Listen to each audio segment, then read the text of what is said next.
When General Mugisha was saying that by 2021 all political parties will be finished, he forgot that even if all political parties got finished, that does not change the desire of the population for change. Because even where leaders abdicate their responsibility and join the gravy train, people remain steadfast, moving towards the objective of being a free people. 3, I have seen General Museveni a number of times when he's fighting against foreign interests, talking about the issue of dignity. Many, many times he talks about it when he's confronting those who come this part of the world for exploitation of resources, indicating that he understands what dignity means. Dignity does not only play between the fight between the foreigners and Ugandans. Dignity also applies at the domestic level. Much as he wants dignity for the African people, we, the Ugandan people, also want dignity.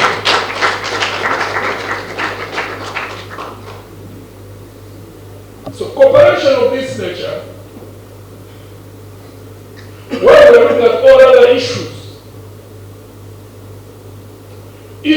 of material things for the population, education, health, infrastructure, jobs, wealth, we are looking at the foundation of all that, the re-establishment of the dignity of our people. So leaders in the opposition, as well as those who are in the movement, need to understand that strong nations are built by strong people. So it's incumbent upon leaders to build people, even where they have weaknesses. What General Mugisha does is that he breaks the strength of those who are strong and manipulates those who are weak, simply for purpose of control, in the process, weakening the people and therefore also weakening the country. Because if you break down people to a point where they allow themselves to be compromised by 1,000 shillings, 2,000 shillings, that's the most painful thing that you can do to a people. Because it means you have broken down their sense of self-worth to that level. Leaders across the board, whether in the opposition, whether in NRM, the dignity of our people must be utmost when we aspire for leadership. Because when we abdicate our responsibility as leaders and the sheep scatter, then they become vulnerable. Further, because they're in a state of hopelessness, literally.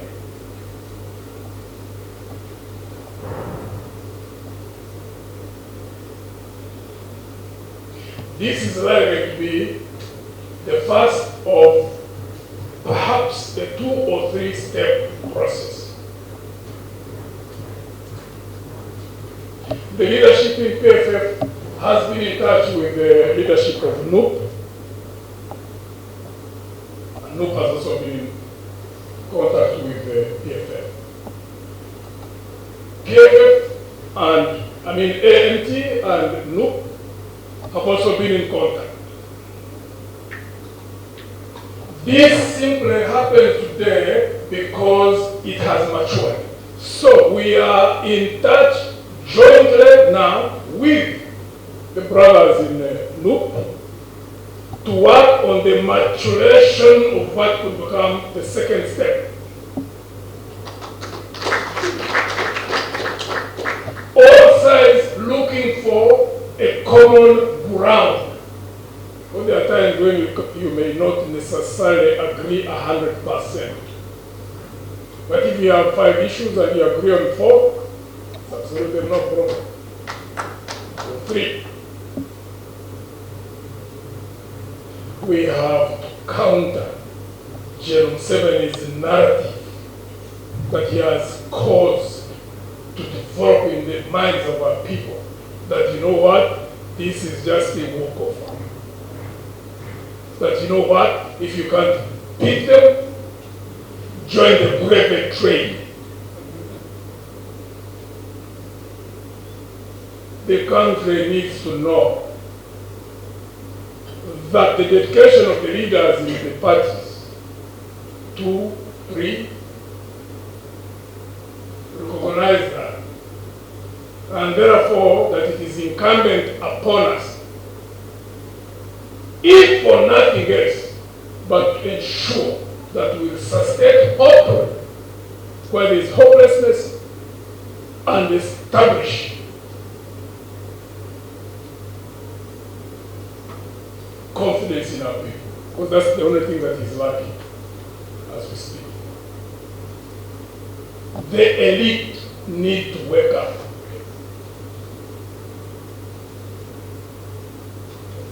Because they've been pushed to a point where, in their estimation, nothing can be done. So they think that, okay, let's just simply play safe. And that's why you find, I don't know your own experiences, but my own experience, I bump into so many people who are running on the NRM ticket. The number of constituencies where you find 3, 4, 5, 10, in some cases 15 people running on the same position. And I interact with many. I ask them. I know a constituency where about 12 people, and I have been in touch with a significant number of them, possibly close to 8 or so. So I asked them, I said, but do you believe in the NRM? Say no. So I asked them, if you don't believe in NRM, so why are you standing on his ticket? So that's the other way.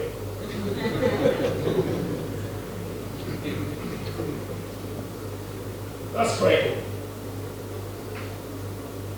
That's right. Because victory starts and ends in the mind. Wherever you are, whether it's in business, whether it is in the combat field, whether it is in politics. You first win in your mind. You see a situation.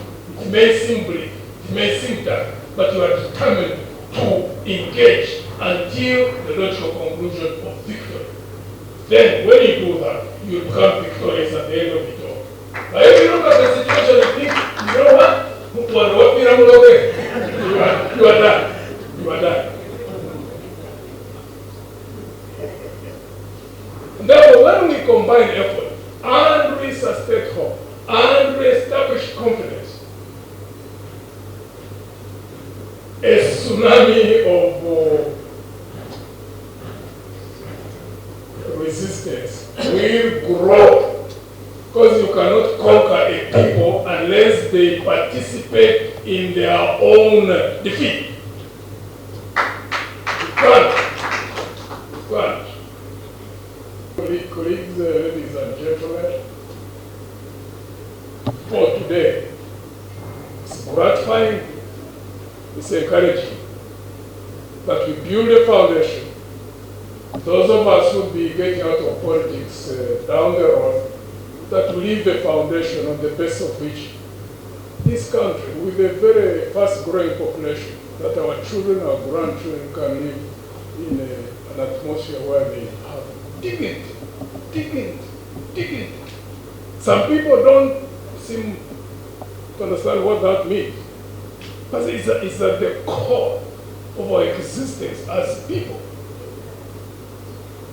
Irregardless of material things, we do get material things, yes. That's why all of us engage in businesses and send our children to, for education, so they can get jobs, they can get paid, and then they cater for their families. Yes, but at the core of that, a core of existence, is an issue of dignity.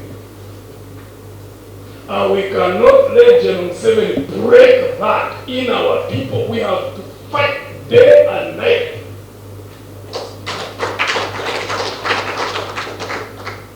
Because the people without dignity are in a state of slavery, clearly. But nobody can ever make you a slave unless you participate in your own enslavement. And that starts at the mind level.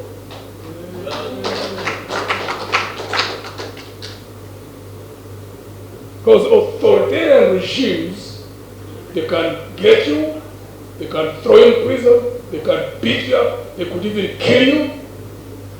But that's the body. But when the mind is resilient, and even at the point of death, you are still standing in your mind, even if the body is on the ground, that's what terrifies authoritarian regimes. And that's why when leaders abdicate their responsibility, those who break down and say the only way we can go through is to join the private trade. That's frightening. And we have to resist that. Today is part of that.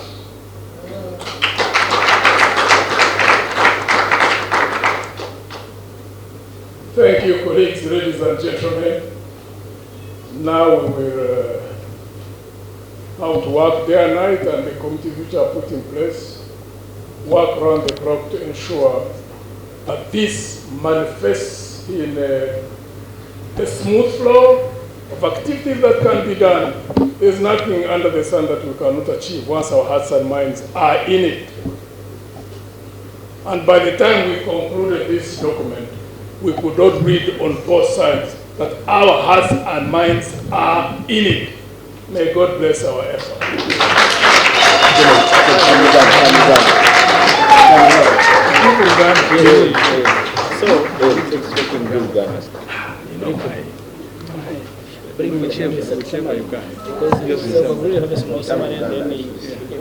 Number of months, more than 3 months,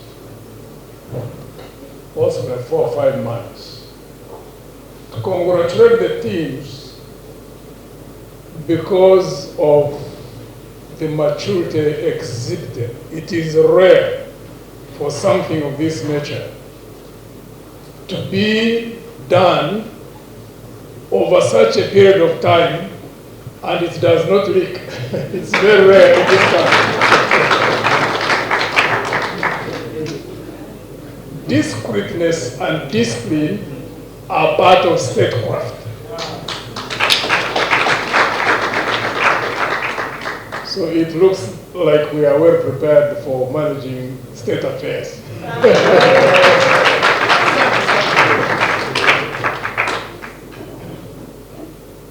This is not just in response to the demands of the population.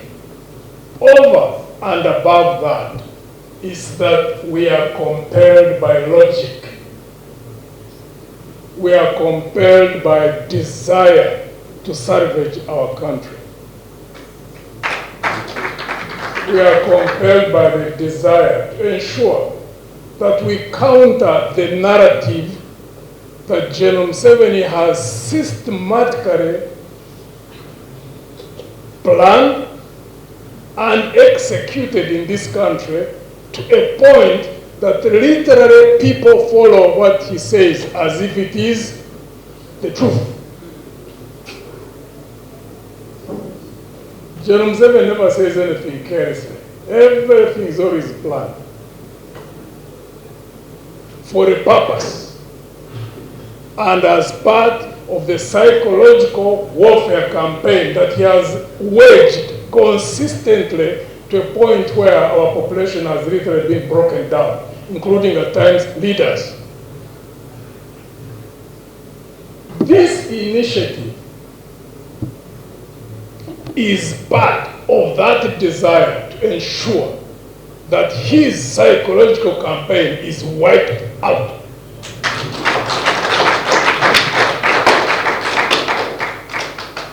What General Museveni knows best is that when you compromise the shepherd, the sheep scatter.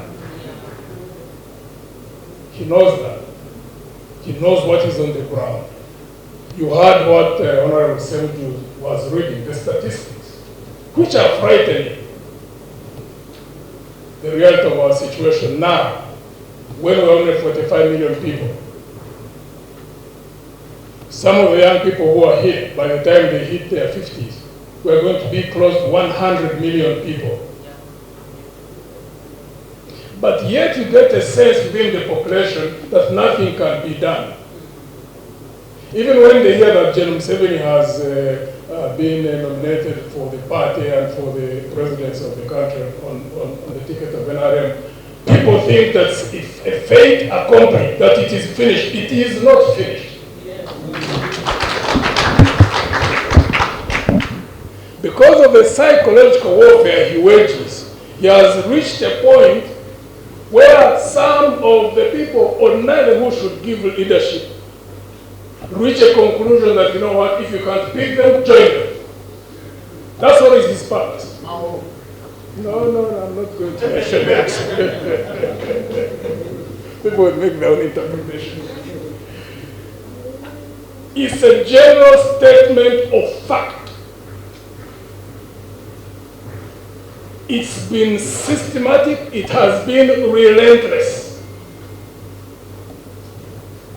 And unfortunately, some leaders are falling for that. Therefore, logic compels us. Those of us who've been on these fronts for quite a long time, that we must organize ourselves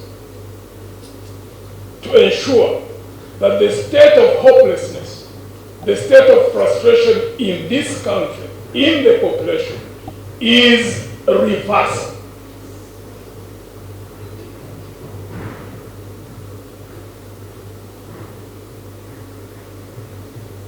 What terrifies General Museveni the most is a people who are disenchanted, but who are well organized and well led.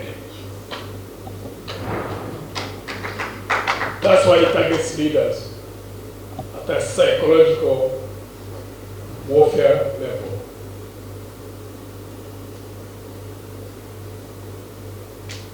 Today is just simply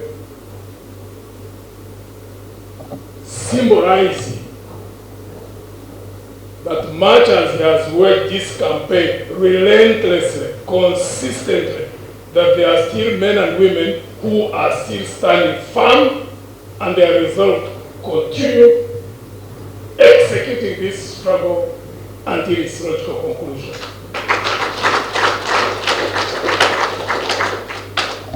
So we thank all the colleagues, PFF and in ANT for this day. Two, we are not only focused about taking power. We are focused on changing the political culture in this country.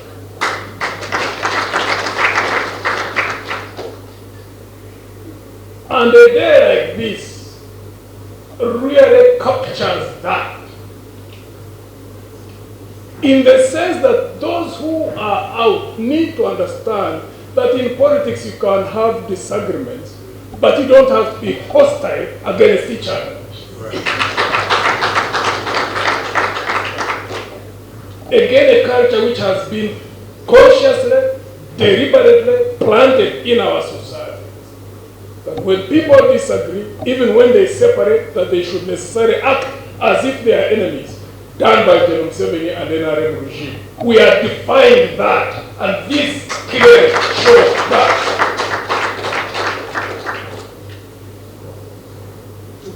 Because had we been hostile to each other, there's absolutely no way we would have met.